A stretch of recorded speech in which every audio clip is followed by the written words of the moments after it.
La santé et le bien-être, c'est sur Europe 1 et nous sommes avec vous depuis 15h avec le docteur Jimmy Mohamed pour cette dernière séquence de l'émission.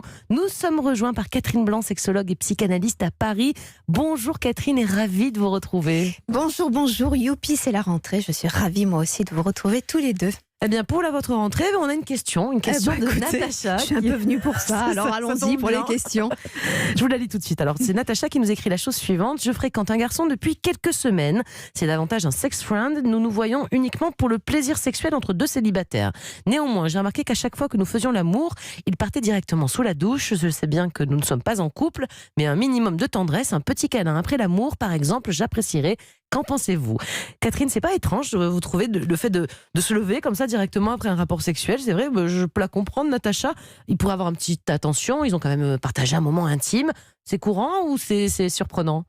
En fait, c'est intéressant parce qu'aujourd'hui, ce qui paraît le plus intime, ce n'est pas la sexualité, puisque les corps volontiers s'offrent, dans la mesure évidemment où ça participe de son désir, mais s'offrent de façon presque comme faire la preuve de sa capacité, de faire la preuve de son pouvoir, de faire la preuve de sa tranquillité, de son aisance sexuelle, donc de sa position mature, de ce point de vue-là. Mais il y a quelque chose qui est resté extrêmement impudique, qui est l'expression de ses émotions, l'expression de son amour, l'expression de son attachement. Et on dirait que certains, pour pouvoir développer considérablement la liberté de leur sexualité, ont en contrepartie camouflé tout ce qui serait plus intime, qui est leur émotion. Donc du coup, il sépare les deux. Il y a un côté la tendresse, les petits câlins après, c'est quelque chose d'intime finalement, plus que ce qui vient de se passer avant. C'est ça, exactement. Alors qu'en réalité, évidemment, que ce qui fait la sexualité, ce qui fait tout l'intérêt de la sexualité, c'est pas simplement de frotter nos corps les uns contre les autres, stimuler, bien sûr, nos terminaisons nerveuses qui plus est sexuelles.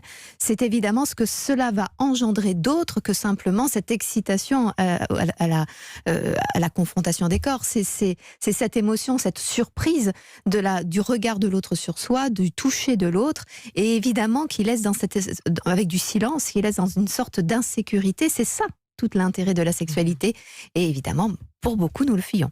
Jimmy. Mais de toute façon, si l'homme ne va pas à la douche, il s'endort juste après les rapports sexuels de toute façon. Et la femme, elle veut parler à ce moment-là, alors que c'est le moment peut-être de dormir. Vaut mieux aller à la douche, au moins il va pas est-ce que finalement la douche, finalement, c'est un échappatoire qui permet de couper la chic à madame à ce moment-là? Non mais finalement, c'est normal, non? Je crois que les femmes veulent parler après les rapports, alors que l'homme, lui, dort ou va à la douche. Est-ce qu'il y a une explication un peu physiologique ou préhistorique? Oui, alors d'abord, il y a de toute façon, c'est cette décharge. Il n'y avait pas la douche, elle n'est pas préhistorique.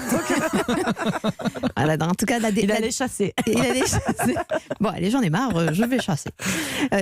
Oui, c'est sûr qu'il y a quelque chose de l'ordre de l'abandon au moment de l'éjaculation, de la décharge qui entraîne évidemment tout d'un coup cet assoupissement. Et là encore une fois, il y a un besoin de contrôle. Parce que quand on est dans la relation, dans la tendresse de la relation, on n'a pas peur de s'endormir à côté d'une inconnue, puisque cette inconnue, elle nous plaît, puisque cette inconnue, on va pouvoir partager des choses avec elle. Elle va peut-être vous regarder dormir, elle va peut-être vous caresser les cheveux, elle va peut-être attendre comme ça que vous vous réveillez pour échanger 3 mots délicats.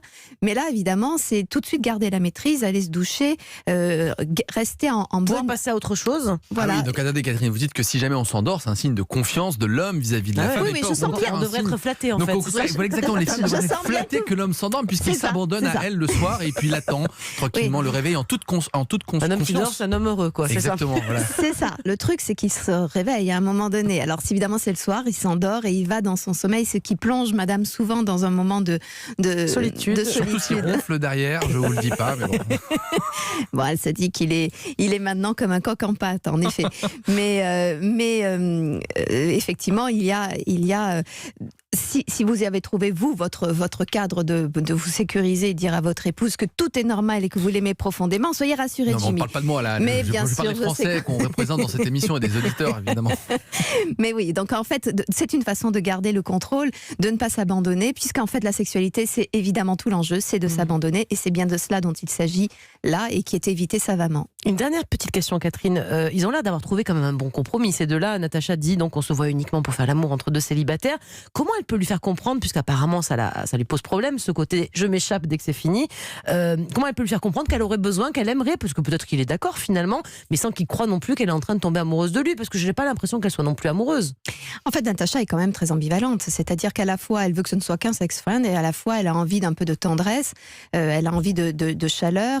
Alors on ne doit pas s'éclairer notre flamme, mais on doit quand même se montrer qu'on a un privilège à partager quelque chose ensemble. Alors elle peut lui dire que un peu de tendresse ne le ferait pas être emprisonné dans la relation. Ceci étant, il faut qu'elle soit au clair aussi avec elle, qu'elle a aussi besoin un peu de cette tendresse et pas simplement d'être l'objet du désir de l'autre et l'autre de son désir. Merci beaucoup Catherine pour tous ces conseils. On vous retrouve bien sûr demain. Voilà, c'est la fin de cette